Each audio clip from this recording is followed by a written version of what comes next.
out and doing sort of education type nights like this, and I've got a big section at the end for questions, so because there's so many of us here, we might just try and hold all the questions till the end. I'll try and answer every question you've got tonight. If it's something I can't answer, I'm happy to take your contact details and get back to you on it. So, yep, my name's Melinda Corey. I'm a Health and Building Inspector at Palerang Council. So I'm one of 2 Health and Building Inspectors at Palerang. Our Senior Health and Building Inspector focuses mostly on buildings, so generally the health stuff falls back to me. And it's probably about 40% of my roles in the public health sphere, with the vast majority of that being retail food surveillance and inspections and enforcement. So a bit of background on me, I've been working at Palerang for almost 5 years now. Prior to that I was in the same role at Palerang Council for nearly 5 years, and like many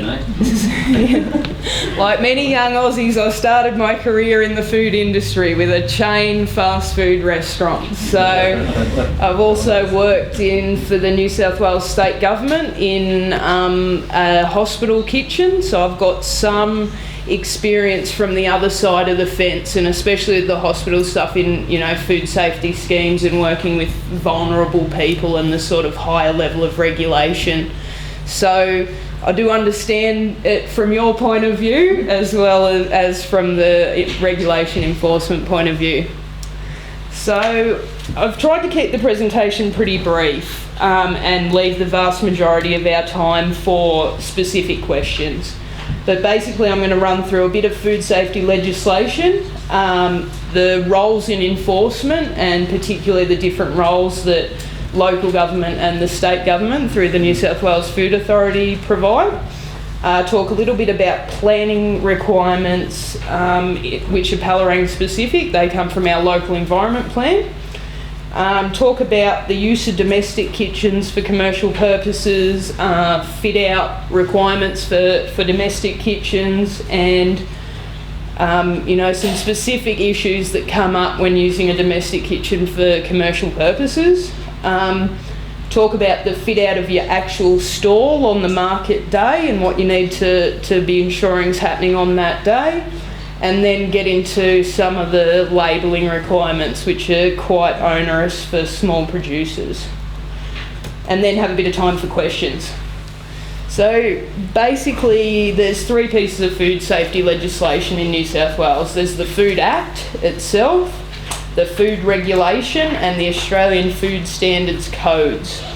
So basically the Food Act sits right up the top. It calls up the other more prescriptive standards like the regulation and the Food Standards Code that talk about how you do things.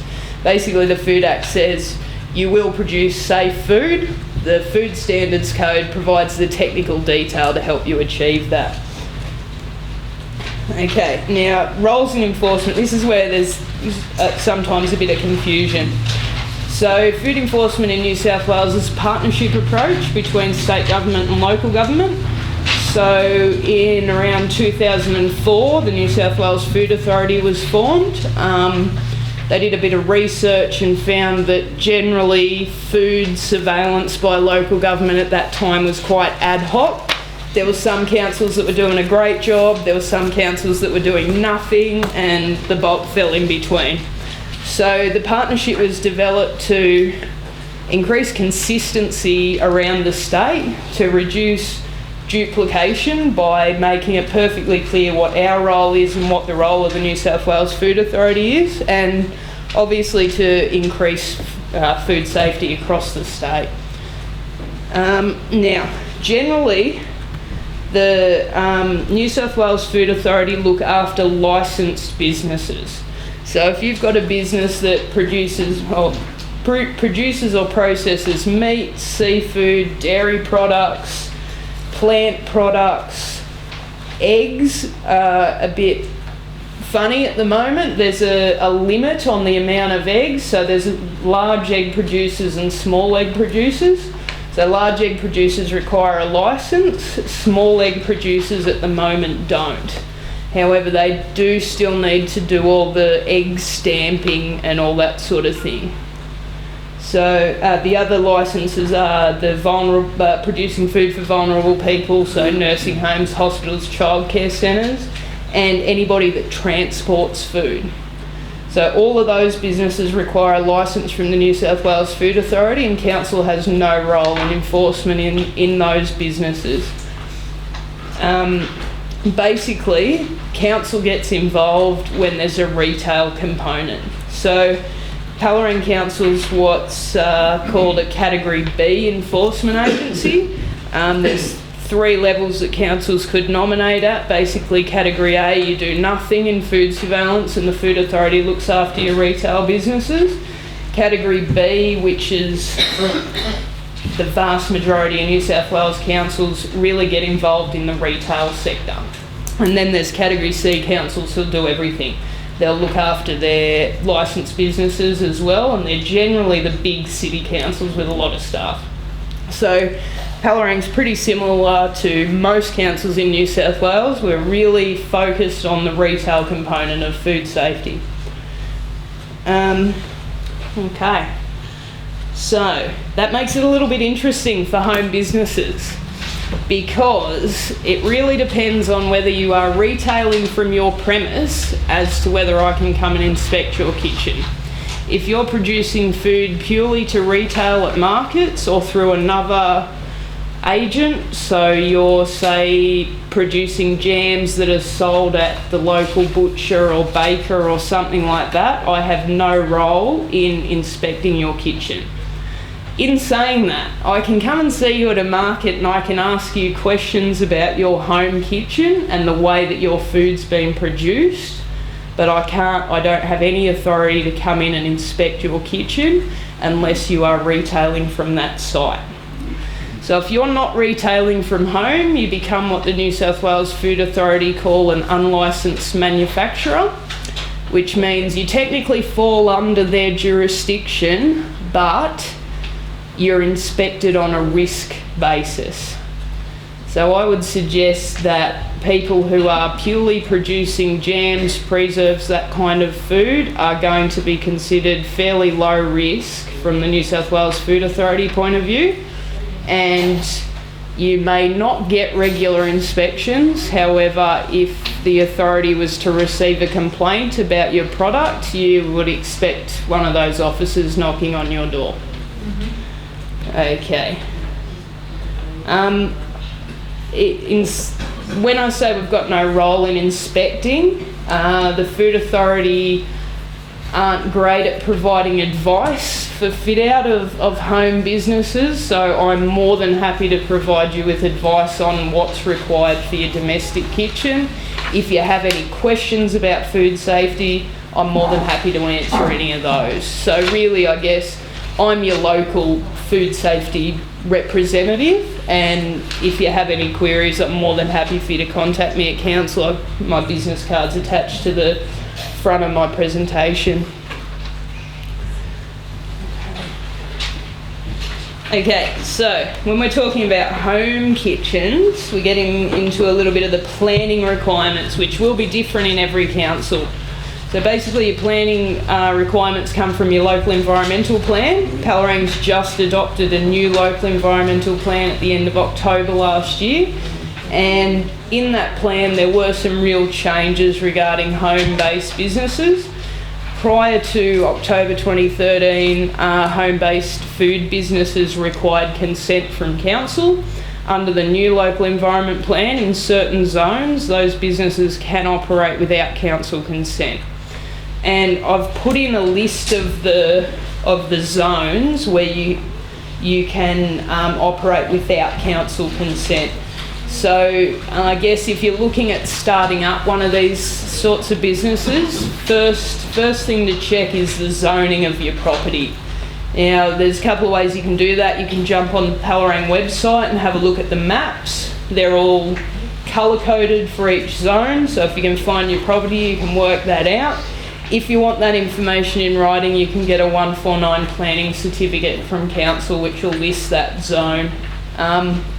we've got an internal policy at Palerang where we won't provide zoning information over the phone, just because, you know, information can be missed and we can provide you with bad advice. So we'll only really provide that through a 149 planning certificate.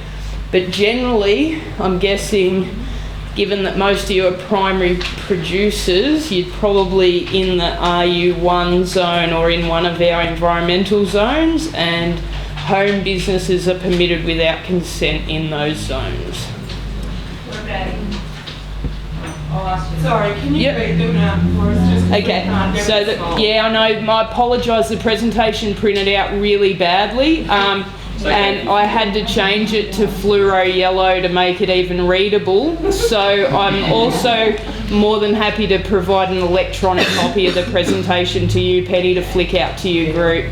So basically, zones where it's permitted without consent are your RU1 primary production, your RU5 villages, which are generally Captain's Flat, Mongalo, Araloo and Majors Creek. Your general residential, which covers a lot of Braidwood and Bungendore. Low density and large lot residential, which includes some of the old Elmsley stuff, some of the stuff out around Station Street and Braidwood. Your B2 and B4 zones, which are your general commercial type zones. And the environmental conservation, environmental management, environmental living zones, which are generally Womboyne, Bywong, bits of Royalla and Burra. So in looking at this with one of my planners today, we worked out pretty much wherever a dwelling's permissible, a home business is permissible without consent. That's it. So that was an exercise. So yeah, like the zones that are knocked out are your forestry, your light industrial, stuff where you wouldn't have a dwelling to start with, so obviously you can't have a business run from a dwelling. So look, I think the bulk of you will fit into zones where it can be done without consent. Okay, so you can, in saying that you can do it without consent, you still need to comply with the food legislation. So basically anyone that runs a food business needs to identify food safety issues and implement measures to control those risks. Key issues for domestic kitchens, which are generally not fit out in accordance with a commercial standard, come from ensuring your floors, walls are effectively sealed to prevent pest access and to be able to be easily cleaned. You have adequate facilities for hand washing. You exclude children and pets from the domestic kitchen while commercial production's going on. And my advice in that is to designate a time when your domestic kitchen becomes a commercial kitchen. Whether you say, you know, during the day, you know, in the morning, it's not a domestic kitchen, this is my commercial kitchen. So, so I guess some of the major issues that we see in domestic kitchens is generally overloading of domestic fridges, which when you're opening and closing the door a lot, they're not maintaining the required temperature control. So there's, you know, thought to be given to whether you use a separate fridge so you can ensure that, you know, your food for commercial purposes is stored at an appropriate temperature. So again, given that we're mostly primary producers, the other issue that we've got is potable water supply. So the Food Act requires that you use a potable water supply, which is a drinking water supply, and that is verified as safe. Now, the New South Wales Health have a document, and I've got one copy of it here because they're really hard to get a hold of. It's called Private Water Supply Guidelines. So basically, once you're using your domestic kitchen for commercial purposes, you become a private water supplier, which means that you need to comply with the Public Health Act requirements for your water supply. that online? It is online. There's a DVD here that I'm happy to give to somebody if you want to upload it to YouTube or something like that. New South Wales Health used to give these out freely. It's very hard to get a hold of them at the moment. So you know, generally we consider rainwater to be a potable supply. I guess the key issues for ensuring that it remains a safe supply are, you know, monitoring the catchment, cleaning out your gutters, things like that. And, you know, maybe doing an annual test on your rainwater just to ensure its microbial safety. Yeah, so that's another issue that comes up when you're in the rural area and not using a monitored supply of water. Just going back one level, sorry about Yes, this. yeah. With the food preparation area, are there materials that you shouldn't be preparing the food on?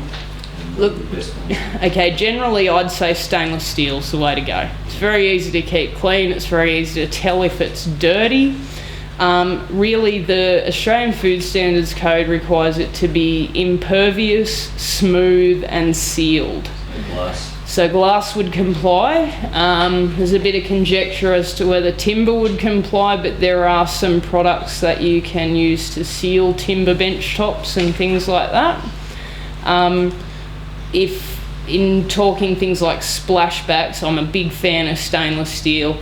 The price for stainless steel kitchen equipment's come right down. There's some companies that are doing flat pack stainless products that and look, the prices have halved in the last 5 years, I'd say. So it's really coming down to being a sort of commercially viable product for small fit outs. You know, ceramic tiles for the floor, probably okay. Vinyl, timber floor, again, there's a bit of conjecture as to, you know, whether it needs to be sealed and things like that. Now, if you wanted some good information on that, there's an Australian standard. It's the standard number's 4674, and it's the design, construction and fit out of food premises. So it lists the full lot of what we would apply to a new commercial kitchen. So it provides some really good advice in things like that. No worries. Now, one of the key issues for all food handlers is being able to demonstrate skills and knowledge. So it's a requirement of the Australian Food Standards Code that anybody that handles food has adequate skills and knowledge. And it's always been a really hard part of the food standard to enforce, which is why New South Wales has gone down the path of food safety supervisors. So food safety supervisors apply to retail businesses who process and sell food. There's 3 keys. It's got to be ready to eat, it's got to be potentially hazardous food, so something's got to be kept cold or hot, and it's got to be not sold in the supplier's original packaging. So I don't know how many of you guys that will apply to, but you know, food safety supervisor course available online. It's quite cheap. It's, even if not required, a way that you can demonstrate that you have the required skills and knowledge. So there's exemptions from the food safety supervisor requirements. So coffee vendors that only heat milk, not-for-profit and charitable organisations, people who only slice fermented meats or small goods, people who slice or portion cheese, people who process raw seafood, and people who slice or portion fruit and vegetables. So that might bring in some of you guys as an exemption if that's the only food handling you do. But just reiterating, even if a food safety supervisor is not required, food handlers must demonstrate that they have adequate skills and knowledge to handle food safely. Okay, so getting away from the home kitchen and into your temporary market stalls. Council does conduct inspections of temporary food events. We do that on a risk basis, so we look at inspecting most of our large events like Braidwood Bungendore Show, those sorts of things. We try and get around to at least one monthly market a year in all of our villages, and we'll try and do one farmers market per year. That's, you know, the sort of standard time frame for inspection. In saying that, we do receive complaints about food businesses, and we inspect every food business after receipt of a complaint. So yeah, like I said, we do that on a risk basis. So it may be that, you know, you've got a small event, there's only a few food producers there, and we say the risk is low, we're not going to inspect that. Now, the New South Wales Food Authority got a really good document. It's called Guidelines for Food Businesses at Temporary Events. It's available online on the New South Wales Food Authority website. It talks about the way that you set up your stall in terms of having a good floor, generally three-sided walls to prevent contamination, and goes into a bit of detail about you know, ways that you can provide a temporary hand washing facility. And some of the best ones I've seen are the big water containers you can get at like Coles or Woolies with the tap on them, and you just use that as your temporary water supply, have some hand washing soap and paper towels there, and that cuts it for the hand washing requirements. Now, I've seen. Covered by who? Is it New South Wales? That's covered by New South Wales Food Authority. Yeah. So they produce that document, the temporary food guidelines. Thank you. No worries. And hand sanitizers. You can use hand sanitizers, but they don't replace the need for a hand washing facility, and they can't be used in lieu of hand washing. They're used in addition to hand washing, basically. And that's the same with gloves. There's no mandated requirement to wear gloves. In a lot of cases of inspection, I find more problems with people who do wear gloves than people who don't, because they're not changing them at the appropriate times. So in a lot of instances, it's recommended that, you know, you're regularly washing your hands. You really don't need to use gloves. It can become an OH&S issue if you're working around a barbecue and things like that as well. And, you know, we generally find in the industry that people think they've got a glove on and it's fine, whereas they've just, you know, scratched their face or taken money, and the glove itself is more contaminated than the hand underneath it, basically. So, yeah, recent research shows that about 70% of foodborne illness cases are caused by either poor food handler hygiene or poor food safety temperatures. So if you can ensure that you yourself and your operators are regularly washing their hands, and that your food is stored either below 5 or above 60, generally you're going to be right in terms of foodborne illness. So if you're going to focus on those two key issues, you're going to get rid of a lot of the room for problems to occur. And generally when I do inspections of temporary premises, that's what I'm looking at. If you've got really good storage temperatures and a good hand washing facility, then you get a tick in my book, basically. Okay. So even when a licence is not required, all food businesses are required to notify their details online to the New South Wales Food Authority. I did receive an email yesterday saying they're looking to phase out that requirement, but at the moment I'm going with everyone's still got to notify until further notice. There will be some, I'd say, pretty big changes in food regulation. There's an IPART report, I think they look at, you know, cost and benefit of regulation, and there's a report that's gone up that's you know, aiming to change a lot of the way that we do things in line with the cutting of red tape and making things easier for business approach that our state government's got at the moment. So look, I'm happy to again I've got Penny's email, so any major changes that will affect you guys, I'll flick out an email and we can go from there. But basically, key issues: notify details to the Food Authority, fit out your stall in accordance with the guideline document. Ensure that you've got adequate facilities for hand washing. Ensure adequate food storage temperatures and protection of food from contamination. And ensure yourself and any staff you've got working for you have adequate skills and knowledge. Okay, now I'm going to get into the really fun stuff, the labelling. So, currently, there are 12 Australian standards codes which relate to labelling. And when you print them out together, they form a pile of, like that, about, you know, how you make this tiny little label that sits on your food.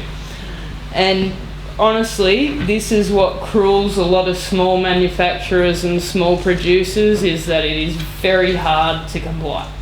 So what I've done is really picked out the key ones. So the absolute keys, you've got to have a name on your food. It's got to clearly indicate what that food is, and that's got to be a truthful name. The second thing is you've got to be able to identify the lot of food, so you can use a as produced date or a batch number or something along those lines to clearly indicate what lot that package came out of. You must include a name and a street address in Australia. Post office box is not sufficient. It must be the street address of where that food was manufactured. You must include a list of all ingredients in the food product, and you start with the ingredient that you use the most of, and you go down through the list to the one that you're using the least of. And you've got to include water. If you're using water, it's got to be on the ingredients list. And this is the hard one. You must include a statement of the shelf life of your food using either a best before date or a use by date. So generally best before dates are used where the product could deteriorate in taste or quality, but it's not going to cause foodborne illness.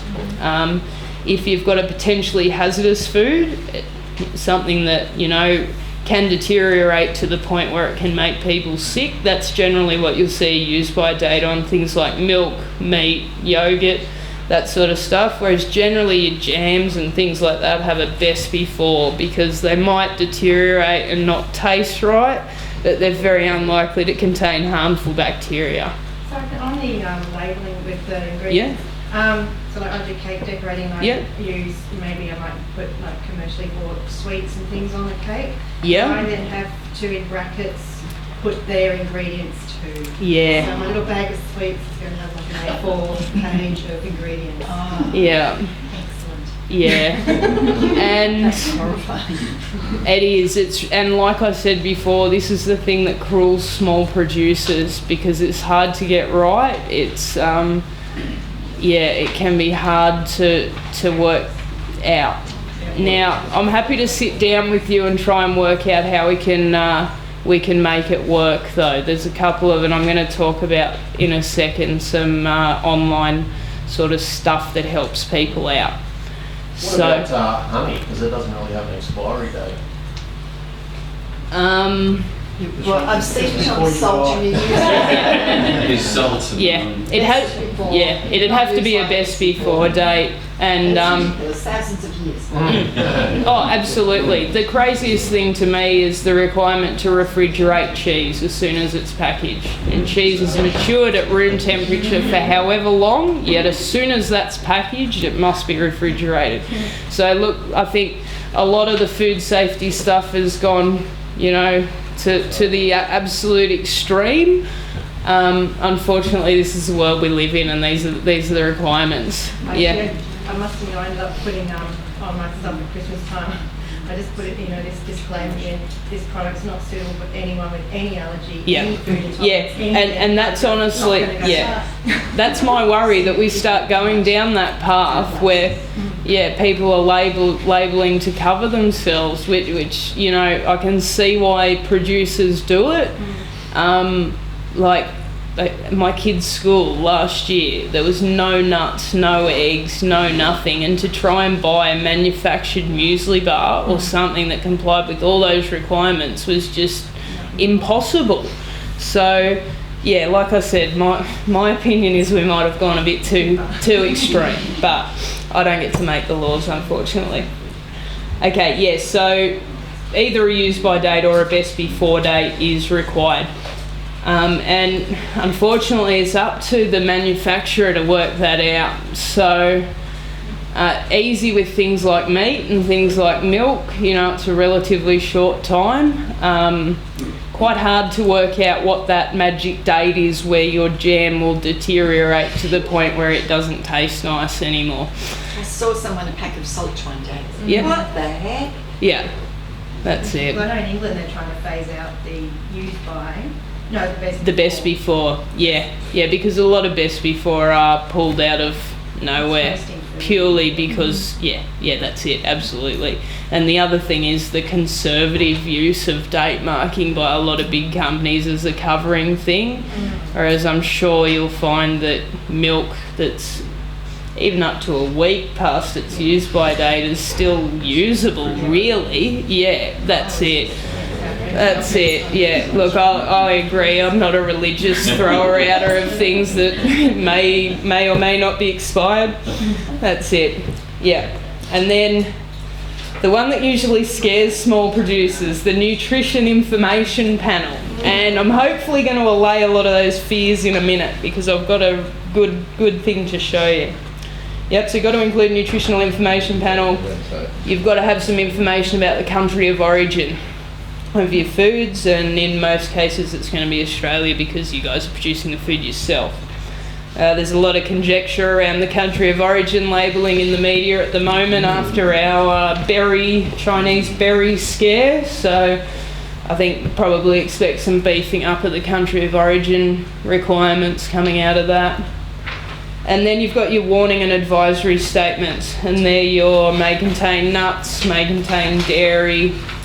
Talking about honey, the royal jelly is a mandatory advisory statement. Crustaceans are mandatory. It's generally the big allergens, nuts, dairy, eggs, those sorts of things. The things that you see on packaging may contain traces of absolutely everything. That's it, yeah. So, and look, I haven't included, there's 7 of those, and I can't think of all of them off the top of my head, but I'm happy to flick those out to Penny. But it's your big allergens that you hear about all the time. Melinda, Yep. I have a question on country of origin labelling Yep. requirements. Yeah. Big fan of country of origin. Yeah, absolutely. Yeah. The product that I produce is made from Local and imported ingredients. Now, Yeah. I'm very happy to disclose the country of origin of every ingredient. Yeah. Am I required to do that, or can I? I think my understanding is the manufactured from local and imported ingredients still meets the standard. The big change for country of origin labelling is, you will have seen in your supermarkets in the last couple of years, the fresh food displays. Under the price, it's usually got your country of origin. Yeah. Pork products, I believe it's just recently been introduced for, and I think they're going to be looking at the other meat products as well. So generally, local and imported ingredients cuts it for the legal requirements. Like you said, you're a big fan of it. There's a lot of people who are big fans of buying local food, so if you can advertise that you're using local and Australian products, it's probably a commercial advantage in a lot of instances, especially with the media that's going around at the moment.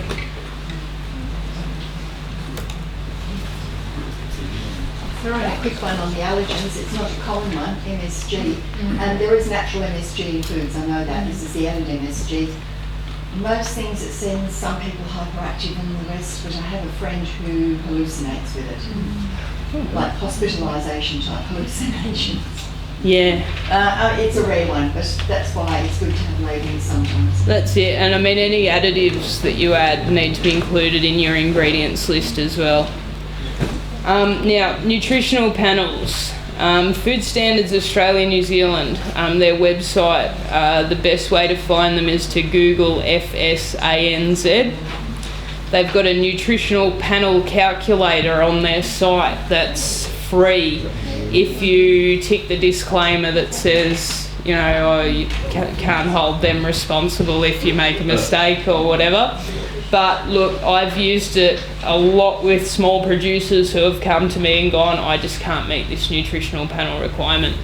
And haven't got a projector on screen. If anyone is interested, I'm happy to run through the process of making a nutritional panel. So this calculator is really good. You can enter custom fresh ingredients. It generally has the information on there. You can enter custom ingredients like your bag of lollies. So basically what you do is you enter the information off the nutritional panel on your bag of lollies, add that to whatever else you've used, and it meshes together and creates the nutritional panel. They print out about that big, so they're generally good for jars, small packages, those sorts of things. And yeah, a really good sort of service for small producers. There's the ability to save your recipes, to sort of create an account with them and have all your stuff in there to make minor changes if you're substituting a custom ingredient or something like that. So absolutely have a look into that. I'm happy to meet with anyone who wants to run through the process of creating a nutritional information panel from that site. A positive note, I'd like to say, Yeah. not from a producer point of view, but a consumer. Yeah. Our nutritional panels in Australia are brilliant. Yeah. We were just overseas the last few weeks. The American ones are a minefield. You have no idea what you're eating, honestly. Yeah. So ours are brilliant. Yeah. So it's a curse as a producer. Absolutely. But it's a blessing as a consumer. Yeah, that's it, absolutely. No worries. So that's about all the sort of formal presentation I had prepared. I'm happy to sort of throw it open for a bit of a discussion, or if anyone's got specific questions. Yep. I'm licensed in the ACT. Yep. What does that mean? In terms of Licensed as a licensed food producer. Yeah. And I have a license to have a market store. Okay. Do I need So we don't have license for retail premises over here.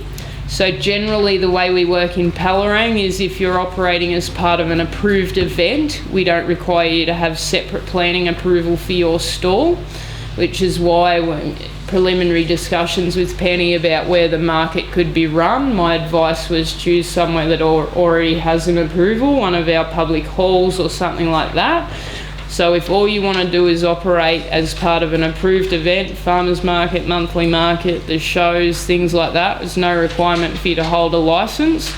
You'll need to notify the New South Wales Food Authority, and if your food's produced in the ACT, you'll need to notify, when you do your notification to the Food Authority, you can tell them that you have an ACT licence for your production.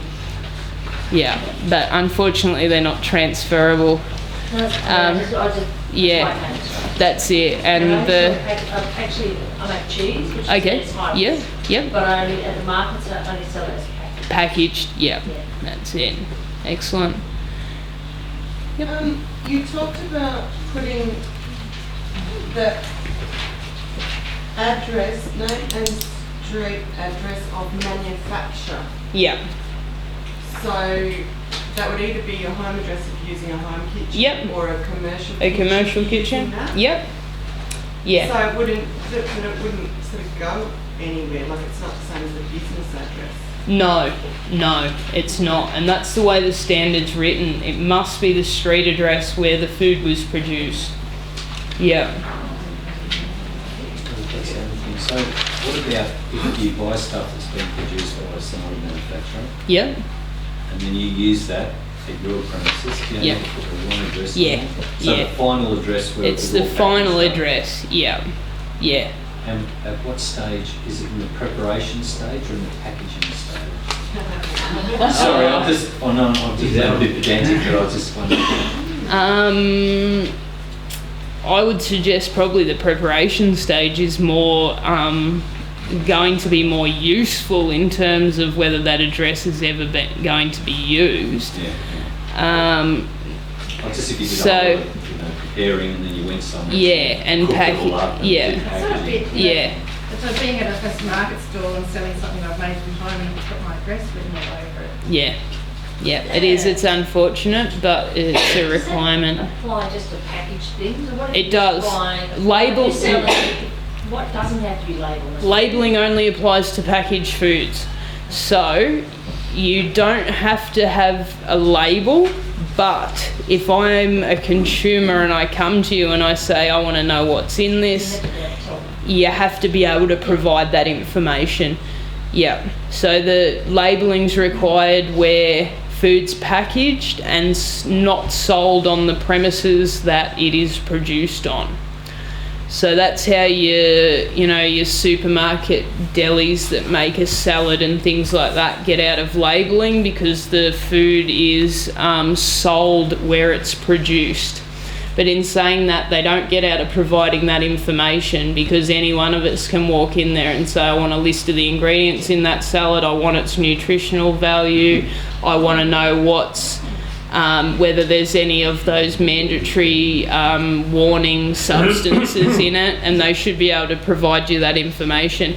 And that's the same as if you go to a restaurant and you order from a menu, you can say to that waiter, I want to know about these products. I want all the information that would be contained on a label if it was packaged, and legally they must provide that information to you. So if we have an evening event over here at one of the halls, people come along, they pay their $10, they sit down and do the event, they eat the food. Yep. What requirements do we have there for labelling or? If there's nothing packaged, there's no formal requirement for labelling, but it would be the same as a restaurant in that anybody that asks you about that food, legally you're required to provide that information to them. Yeah. My understanding with the labelling also was that the nutritional panel and the ingredients don't necessarily have to be on the product, but they have to be available to the consumer if you're selling it straight to the consumer and not through a supermarket shelf. If it's your product and you're selling it straight to the consumer, my understanding was as long as you can tell that consumer what's in the product, you don't have to have it. Okay, I'd have to check that for you. It's always been my understanding that it needed to be included on the labelling, but I'm absolutely happy to clarify that and provide some information down the track. Because that probably makes sense though, in terms of your package. Yeah, no worries, I'll check that for you, absolutely. But I mean, it's getting to the stage where your package has got to be this big to have all its required information on it. So it may be the case that you can provide, you can't read it, yeah. So it may be that you can provide something like a fact sheet or whatever that goes with that food. I'll absolutely clarify that, definitely. And also with online marketing, are you then considered retailing from home? Okay. Right. So food regulation probably hasn't caught up with the online marketing, and it causes a lot of problems, as in what jurisdiction does it fall into. I'd suggest that if you are producing, packaging and posting off that food from your premises, then you are retailing from that premises. Whether or not you're retailing in person or you're retailing online. In saying that, I'm sure there'll be some sort of legal case soon to test that, because we're getting a lot of people who are buying retail foods from overseas. Australia doesn't have a Commonwealth Food Act, so we always have problems with interstate suppliers and things like that. And look, my advice today is, if you're producing, packaging, posting from your premises, you're a retail premises. But that could change, and it might require a court case for it to be clarified, which is often the case with legislation and changes in technology and things like that. How much does this of this legislation and regulation apply when there's no money to It still applies. Giving away of food fits in under the Food Act. So, It's all about supply. yeah, absolutely. So your organisations like OzHarvest that collect food, prepare it and then give it away, they're absolutely required to comply with the Food Act and all applicable food standards. Food swapping and bartering are also considered to be food for sale, which is the definition under the Food Act. So yeah, it doesn't matter if you're giving away your food for free, it's still required to meet the standards. So is this even just what I'll go to meat, but this would be your carrots and potatoes, you're swapping them for other stuff? Yeah. Oh right. Yeah. That's it. And I mean, obviously, when it's on such a small scale, you know, you give a few eggs to your neighbour who gives you a few corn cobs or something like that, you don't get too concerned. 6 sheep for a cow. Yeah, exactly. And look, we understand that a lot of that goes on and it's very low risk in terms of food safety, but technically and legally, it's food for sale and it falls under all the requirements of the Act. I just wanted to ask, so if you were, you said a licence required if you process a plant product. Yep. So if you say for apples, you dry apples, Yeah. or you turn those apples into chutney or whatever it is that classed as processing a plant product? Would have to check the strict definition because New South Wales Food Authority generally only want to get involved with the big players. So I can have a look at how specifically it relates to plant processing. My gut feeling would be there'd be some sort of threshold that you'd have to meet before a licence would be required. And you probably fit in if you making jam with your apples or whatever as what they call an unlicensed manufacturer. But I can absolutely look into that and provide you with some specific information about where that threshold is. I just wanted to ask if, like, small producers needed to have a HACCP plan. No, now HACCP was the one thing I skipped over. So generally the requirements for HACCP come in under a food safety scheme, which are generally only required for licensed businesses. So there won't be a legal requirement for you to have a HACCP plan. In saying that, you can use the HACCP principles to develop a small food safety plan for yourself. So basically, I don't know how much you guys know about HACCP. It's a hazard analysis at critical control points or something like that. It's basically triple C, I think, critical. No, HACCP or maybe a double A. I don't know. Sorry, something like that. Anyway. Yeah. So basically, it's a sort of an industry standard for developing a plan, and it looks at looking at your whole food supply process, identifying the critical control points where something could go wrong, and putting in place something to manage those risks. So in terms of, say, production of, meat's an easy one.